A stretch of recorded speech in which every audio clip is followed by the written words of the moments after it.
Assalamualaikum warahmatullahi wabarakatuh. Izinkan saya memperkenalkan diri. Nama saya Noval Farid Bayanaka dari kelas K 4810. Dan juga saya meminta izin kepada kalian. Saya di sini ingin mempresentasikan tentang topik atau tema dengan judul minimnya pengetahuan teknologi komputer atau gadget di kalangan remaja. Oke, di sini saya mulai dengan satu pertanyaan sederhana, yaitu pernahkah kalian berpikir atau mengira bagaimana Gen Z yang dari kecilnya hingga dewasa sekarang itu hidupnya dulu ditemani dengan gadget-gadget, dengan teknologi-teknologi, bahkan internet yang berkembang pesat. Namun dari semua hal tersebut, mereka ternyata itu gagap soal teknologi gadget atau komputer. Pertanyaan tadi itu terdengar seperti paradoks, namun itulah kenyataannya. Dan remaja-remaja sekarang, Gen Z, itu mereka bisa memakai media sosial, scroll, bermain, bersosialisasi, berkomunikasi di media sosial, itu mereka bisa. Tapi mereka itu ada beberapa yang tidak bisa membuat dokumen di Microsoft Word, membedakan antara file PDF dan file PPT, dan juga mereka juga belum bisa mengelola spreadsheet, tabel-tabel atau Microsoft Excel. Jadi mereka semua itu adalah pengguna yang tidak cukup aktif, atau bisa disebut mereka cuma hanya pengguna, bukan pengeksekusi seperti itu.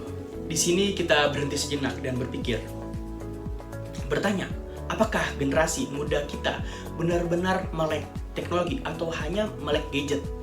Saya di sini ingin kita semua mempelajari masalah ini lebih lanjut dan menemukan solusinya. Banyak orang mengira remaja hari ini itu biasanya disebut dengan pengguna digital native atau native digital.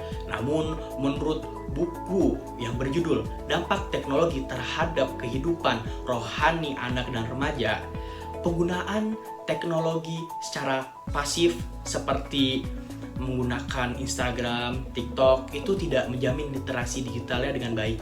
Kenapa hal ini dibahas? Penggunaan gadget atau komputer tidak bisa dari luarnya saja. Kita harus benar-benar menelaah atau benar-benar penggunaan gadget ini secara kritis dan juga detail. Jikalau kita hanya menggunakan luarnya saja seperti menggunakannya untuk hiburan atau aktivitas sehari-hari, tidak mendalaminya, itu bisa mengancam kehidupan kita di masa depan. Seperti kita bisa kehilangan jenjang karir atau pendidikan, kita bisa mudah tertipu kena phishing atau malware, atau kita di sini bisa, kalau misalnya di sini kita punya gadget atau apapun itu yang bermasalah, kita di situ kita bisa melongo dan kita menjadi gagap gitu. Jadi kita nggak bisa ngapa-ngapain. Dalam perkembangan teknologi digital, remaja hanya menjadi pengguna, bukan pencipta teknologi. Menurut buku yang berjudul Dampak Perkembangan Teknologi Informasi dan Komunikasi Terhadap Perilaku dan Kesehatan Remaja, kurangnya literasi digital membuat remaja semakin menjadi korban daripada membuat sebuah kemajuan. Apakah ada solusi dan harapan terhadap kasus ini, terhadap hal ini? Tentu saja ada. Yaitu literasi komputer adalah kemampuan dasar seperti membaca dan menulis, namun ini konteksnya di media digital, di dunia digital. Maka dari itu kita di sini bisa meningkatkan kemampuan tersebut dengan yang pertama, meminta pihak sekolah untuk mengadakan pelajaran yang memasukkan tentang tema-tema, topik-topik atau materi-materi tentang teknologi, dan itu dilakukannya secara praktek, bukan teori. Lalu yang kedua, membiasakan menggunakan komputer, bukan hanya HP. Misalnya dengan kita menggunakan komputer, menggunakannya untuk bertugas, menggunakan Microsoft Word untuk membuat dokumen, atau membuat PPT presentasi menggunakan Canva ataupun PowerPoint. Lalu yang ketiga, mengikuti beberapa kegiatan ekstrakurikuler yang berbasis komputer atau IT, seperti kita mengikuti klub desain grafis, mengikuti klub codingan, terus habis itu mengikuti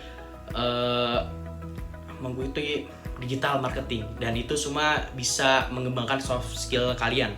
Selain menajamkan skill kalian di bidang komputer atau IT, di situ juga kalian bisa menajamkan soft skill di bagian kreatifnya gitu. Terakhir kawan-kawan, jangan mudah percaya dengan remaja-remaja atau orang-orang yang aktif bermedia sosial, namun isinya mereka itu gagap terhadap teknologi, gadget atau teknologi komputer.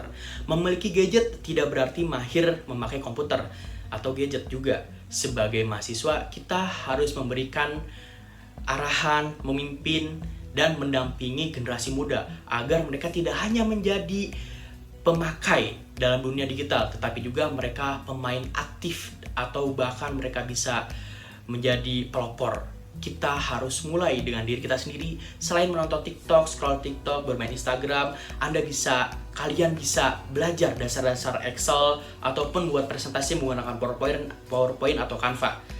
Saya ingin mengucapkan terima kasih kepada semua orang atas perhatian kalian. Semoga presentasi ini membuka mata dan mendorong kita untuk menjadi lebih sadar akan teknologi digital ini. Sekian dari saya, kurang lebihnya mohon maaf. Assalamualaikum warahmatullahi wabarakatuh.